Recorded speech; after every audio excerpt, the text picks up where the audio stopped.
What's a life hack that's so simple yet so effective, you're shocked more people don't know about it? When looking at recipes online, click the print link.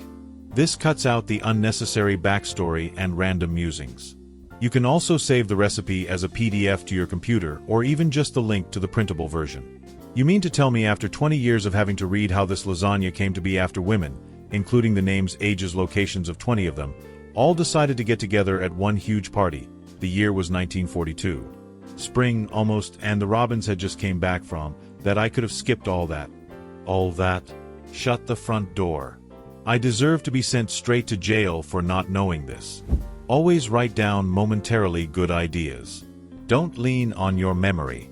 One time I was tripping on acid and had this incredible epiphany that was going to unite the whole world and solve all conflicts and bring everybody to a place of empathy and peace, and I furiously wrote it down so I wouldn't forget, and a few hours later finally fell asleep. I woke up the next morning and looked over at the memo pad next to my bed and saw a half-crumpled note written in frenzied, scribbled handwriting that said, "You know you were here, yes, that's what you think, but that's what you think. Ladies and gentlemen, the secret to everything." Years ago, my father had a dream every night where he learned the secret of life. He could remember that part in the morning, but not what the secret was.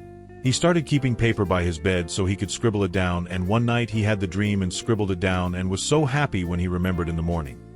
He looked at the paper and all he had written down was one word: chair. All of humanity's problems stem from man's inability to sit quietly in a room alone. Blaise Pascal. Percentages are reversible. Working out 4% of 50 will give you the same result as 50% of 4. This is great, except I'll probably forget it whenever the time comes to have to do some quick math. Yeah, I just read that and was like, oh shit, I've already learned that once and totally forgot it. From working technical support for longer than I dare think about, most angry customers just want to be heard.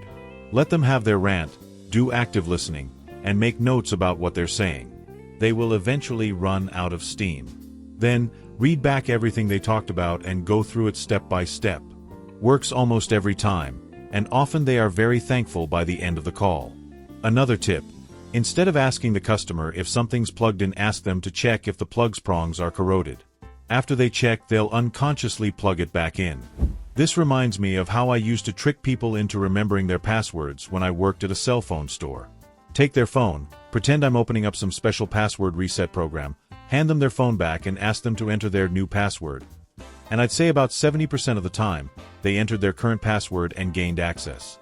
Edit. If you like this, you'll love the time I hooked up a USB barcode scanner to a phone with a broken screen, created a barcode of their password, and scanned it to unlock the phone so we could connect it to the computer to get their photos and stuff. Don't call me out, dude. The amount of times I've went to reset a password I can't figure out just to have the error of, your new password cannot be the same as your current password. Create a routine for before exercise. I do the exact same things every time I go to the gym. When I'm not motivated, those little pre-workout habits just trigger me into action. Habit stacking. Did someone read Atomic Habits? The hardest part about going to the gym is going to the gym. I have a whole workout area in my apartment. Punching bag, weights, bars, mats, and a giant mirror. I told myself since I wasn't going to the gym, I'll bring the gym to me. I have worked out 3x within the last year. My grandmother always said that if you feel terrible, get out of bed, take a shower, do your hair and put on clothes, down to your shoes, and have a good meal. Either this will fix it or you're dressed and fed and in a better place to deal with the problem. She was right. When I have a shitty night, crying that night, couldn't sleep, etc., and I have to do something the next morning, I take the time to put extra thought in my look that day. I don't usually wear makeup, but I will do a daytime look. I'll put something on that makes me feel cute, and I'll add one of my fancy jewelry pieces. Taking care to do things that make me feel good about my appearance tends to help me get through the day a bit better after a rough night. If you have an itchy mosquito bite, heat up a spoon under semi-hot water, like 45 to 50 degrees Celsius. Dry it off and tap or press it on the bite. Just as short as you can tolerate it, but also as long as possible. The heat dissolves the protein that makes the mosquito bite itch. I have some mild allergies to God knows what that gives me rash on the neck and cheeks. I use the hairdryer on it until I can't handle the pain and it stops itching for a good 8 to 12 hours. It feels so good even if it burns. Edit. It's a very mild allergy that happens during spring. probably a tree or flower or hay. Yes, I take antihistamine. It's only for the first couple days before my body has enough of it and it's managed. It does nothing to my skin, only the relief of not itching anymore, and the redness from the heat that goes away in a couple minutes. The feeling I get towards the end when I can't tolerate the heat is almost like an orgasm. I swear I have to hold onto the door frame so my legs don't give under me. There's a little battery-powered device you can use to do this as well. I think they call it Bite Away. It's shaped like a pen. You put the little metal tip on your bite, press a button, and it gets really hot for about 5 seconds. So hot that it makes you squeal and you're expecting burns when you take it away. But your skin is fine and the itch is gone. Take the advice you find on the internet with a grain of salt. I'm skeptical of your advice. You have passed the test. If you want a comfortable pair of high heels, invest in a pair of dance heels. Lots of beautiful designs and colors, designed to be flexible and comfortable. Worth every penny. Just make sure they're not felt-soled if you plan on wearing them outdoors. A good quality pair from a company like Repetto are worth getting rubber-soled if they aren't already. Your feet will thank you. ETA. So glad some of you found this helpful. My mother has permanent foot deformation from wearing heels daily since 1977, and my discovery of wearing dance heels was born out of my desire to look elegant but avoid pain and disfigurement. This is especially good advice for brides looking for wedding shoes. I did ballroom for years and ended up using a pair of my white ballroom heels for my debutante ball when I was younger. I'd absolutely recommend wearing dance shoes for a wedding. They're generally pretty comfortable and are obviously built for dance floors, meaning you're not going to end up with shoes that are too sticky or too frictionless to risk dancing in all night. To increase your peace of mind, don't waste your time arguing with random strangers on internet. When driving for long periods, turn off recirculating air. One of the reasons you get tired in the car is not from lack of sleep but from too much CO2 in the car. You ever been so tired driving home and when you get home you're no longer tired? It's because of lack of oxygen in the car. Especially if you have passengers in the car. I was very much ready to come here with a source to prove you wrong because this sounds so impossible. Instead, I have a source proving you're absolutely right. That's wild. Thank you for this info. Never gossip no matter how much you dislike a person. It can be really helpful in particular at work when that person you dislike and you consider to be dumber to actually save your ass in certain situation rather than have him, her as your rival. I keep receiving gossips from various colleagues about others and always pretend to never know anything while I know lots of details, and I agree with many of these sometimes. This is really helpful in your career being neutral and have people not being against you. Further, if you speak ill of someone behind their backs, your audience will wonder, even subconsciously, whether or not you talk about them behind their backs. Conversely, speaking positively about people behind their backs will do wonders for your social and professional life in general. Try positivity, people. Casseroles provide far more servings with far less cost and effort of many other dishes. My husband's family never made casseroles, but they're the only thing I really knew how to cook when we got together. So I'd always make one and bring it to family events. Everyone thinks I spend hours upon hours in the kitchen making dishes, but really I basically just evenly mix the ingredients across a casserole dish and throw it in the oven. Really won my mother-in-law over when she wasn't sure about me at first. We never had these growing up and I thought my now husband was a culinary master when he first made me one. Turns out my family are just absolutely dreadful at cooking and they're one of the easiest things to make. Edit. Reply with your casserole recipes below, if you like. If you're making coffee in an automatic drip coffee maker, especially a cheap one, leaving a little bit of water in the carafe, about an ounce or so, will significantly improve the flavor.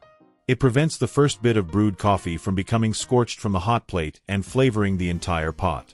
If ordering something online, since places can fake a good review, only read the negative reviews, a bunch of complaining about shipping/damaged items/trivial shit is good, whereas multiple broke in the first week /won't charge/leaks means the product is shit. Yup, I read the first few top reviews, then head over to the 2-star reviews to get a more realistic perspective. You know you found the good shit when all the complaints are about things that were clearly stated in the listing. When you finish a bath or shower, before toweling off, rub your hands over your body like a windshield wiper in a car to get off excess water. You brush off a ton of water, meaning there's a lot less to towel off after and less dripping into the floor. Takes only a few seconds and keeps your bathroom from getting soaked while you dry yourself with a towel. Yes, the squeegee method. I accomplished the same thing by shaking like a dog. I learned it from my dog. Going to bed at a consistent time to get enough sleep, really prioritizing it. It literally makes life so much better and easier. Health improvements in every aspect, both mental and physical. People live their lives chronically underslept, and it causes all types of chaos in their lives. They think it's freedom to stay up late or go to bed whenever they want, usually covering up a cycle of revenge bedtime procrastination, but they are unbeknownst to themselves in an underslept zombie prison of their own making. I got no sleep last night, BTW. Feel like crap. The 5-minute rule. If you have something that needs doing, and it can be accomplished in 5 minutes, or less, then why not do it immediately? I have 20 of those things and only 10 minutes. Easy. Waste 10 minutes prioritizing your list. Then go, don't have time, and move on. Store cans of baked beans upside down so you don't have to scrape them out the bottom when you open the can. Or open them upside down. You just blew my mind.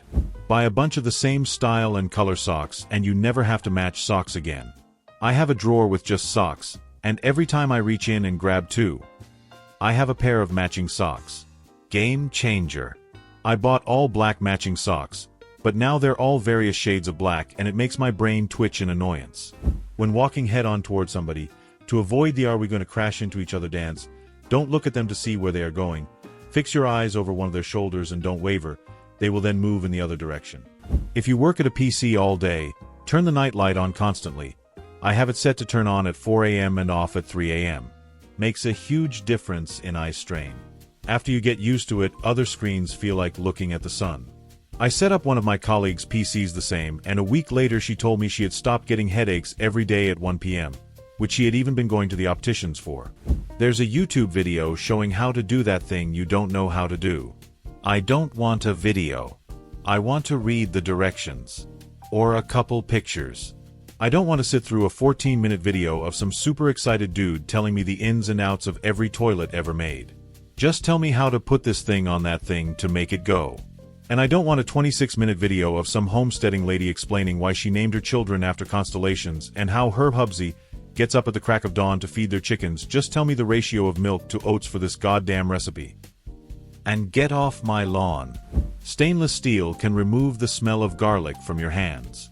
When you rub your hands on stainless steel, the sulfur compounds in garlic bind to the steel surface, transferring the smell to the metal. What's a life hack that's so simple yet so effective? You're shocked more people don't know about it. Write in the comments. Also, do you want a second part? Thanks for watching. Subscribe. Bye.